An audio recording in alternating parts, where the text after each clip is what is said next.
তাৰ জন্ম হৈছিল এখন অতি ভিতৰুৱা গাঁৱৰ এটি দৰিদ্ৰ পৰিয়ালত। 9 বছৰ বয়সতে সি স্কুলীয়া শিক্ষা সামৰি এখন দোকানত কাম কৰিবলগীয়া হৈছিল তাৰ পৰিয়ালটো পোহপাল দিবৰ বাবে। সেই দোকানখন চোৱা চিতা কৰাৰ উপৰিও তাৰ মালিকৰ ল'ৰা ছোৱালীকেইটাও চোৱা চিতা কৰিবলগীয়া হৈছিল। সময় পাৰ হৈ গ'ল। সি সেই দোকানখনত কাম কৰিবলৈ এৰি এটা ইলেক্ট্ৰিক কোম্পানীত কাম কৰিবলৈ আৰম্ভ কৰিলে। সেই কোম্পানীটোত কাম কৰি থকা সময়তেই ইলেক্ট্ৰিক বস্তুৰ প্ৰতি সি আগ্ৰহী হৈ পৰিল। সি নিজাকৈ এই বস্তুবোৰৰ বিষয়ে শিকিবলৈ আৰু ইয়াৰ ওপৰত পৰীক্ষা নিৰীক্ষা কৰিবলৈ ধৰিলে। এদিন সি নিজাকৈ লাইট চকেটৰ এটা ইম্প্ৰুভ ভাৰ্জন বনালে। অতি আনন্দিত হ'ল সি আৰু এয়া সি গৈ তাৰ মালিকক দেখুৱালে। কিন্তু তাৰ মালিকে এই বস্তুটোৰ প্ৰতি কোনো আগ্ৰহ নেদেখুৱালে আৰু ক'লে যে এনেধৰণৰ বস্তুৱে বজাৰত কেতিয়াও আদৰ নাপায়। মালিকে তেনেধৰণে কোৱাৰ পাছতো কিন্তু সি দুখ নকৰিলে আৰু সি নিজেই বনোৱা সেই বস্তুটোৰ সৈতে কিবা কৰিব বিচাৰিলে। প্ৰায়বোৰ মানুহেই তাৰ এই কথাষাৰক সমৰ্থন নকৰিলে আৰু সি সফল নহয় বুলি ক'লে। কিন্তু তথাপিও সি বিমুখ নহ'ল আৰু এই কাম সি ত্যাগ নকৰিলে।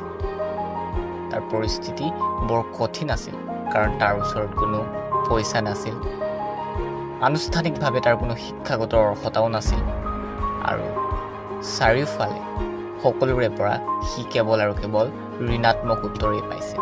কিন্তু ইয়াৰ পাছতো সি নিজৰ চিন্তাক বিশ্বাস কৰিলে আৰু এটা ডাঙৰ সিদ্ধান্ত ল'লে।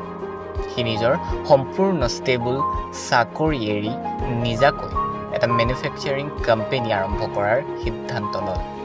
সি তাৰ নিজৰ সৰু ঘৰটোতেই পত্নীৰ সৈতে এই কাম আৰম্ভ কৰে আৰু উৎপাদিত হোৱা বস্তু ঘৰে ঘৰে দোকানে দোকানে গৈ বিক্ৰী কৰাৰ চেষ্টা কৰে।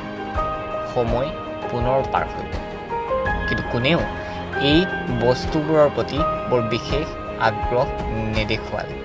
বহু সময় পাৰ হৈ যোৱাৰ পাছতো সিহঁতি বাৰে বাৰে চেষ্টা কৰাৰ পাছতো কেৱল আৰু কেৱল বিফল হ'বলগীয়া হ'ল। সি তাৰ ঘৰৰ সকলো আচবাব পত্ৰ বিক্ৰী কৰিলে, পইচা ধাৰ কৰিলে, কেৱল আৰু কেৱল মাত্ৰ আৰু এদিন বেছিকৈ সেই কামটো তেনেধৰণে চলাবলৈ। আৰু শেষত সি এই সকলোবোৰ বাদ দি সমগ্ৰ পৃথিৱীকে সত্য বুলি প্ৰমাণিত কৰি, নিজক ভুল বুলি প্ৰমাণিত কৰি পুনৰ আগৰ সেই চাকৰিটোলৈ ঘূৰি যোৱাৰ কথা ভাবিলে। কিন্তু যেনেকৈ ৰাতিপুৱা সূৰ্য উদয় হয়, তাৰ জীৱনলৈ সেই যাদুকৰী ক্ষণটো আহিল, যিটো ক্ষণে সকলোবোৰ সদায়ৰ কাৰণে সলনি কৰি পেলালে। সি তাৰ সপোন ত্যাগ কৰাৰ একেবাৰে ওচৰত যেতিয়া উপনীত হৈছিল, তেতিয়া প্ৰথমবাৰৰ বাবে সি তাৰ অৰ্ডাৰ পালে। আৰু আজি সেই ঘটনাৰ প্ৰায় 100 বছৰ পাছত যেতিয়া আমি চাওঁ, সেই সৰু ঘৰটোত সি আৰম্ভ কৰা কোম্পানীটোত আজি 5,000তকৈও অধিক মানুহে কাম কৰে।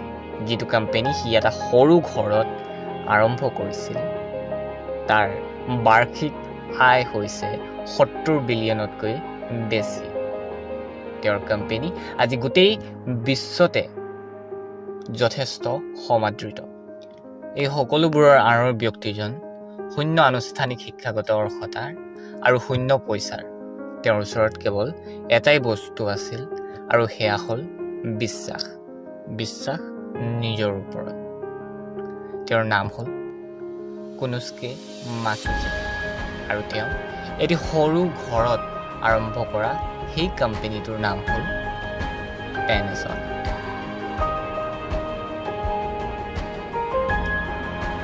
সফলতা কেৱল এটা সঠিক সিদ্ধান্ত নহয়, ই এক সঠিক সিদ্ধান্তৰ সৈতে নিজৰ ওপৰত থকা বিশ্বাস।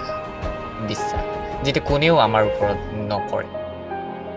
কঠিন পৰিস্থিতিৰ সৈতে মোকাবিলা, যেতিয়া সকলোৱে ত্যাগ কৰে, আৰু সেই এটা যাদুৰ বাবে অপেক্ষা যি জীৱন সলনি কৰি দিয়ে সদায় কাৰণে। এটি মুক্ত মনৰ সৈতে সফলতাৰ সেই ক্ষণবোৰলৈ শুভকামনাৰ। ধন্যবাদ।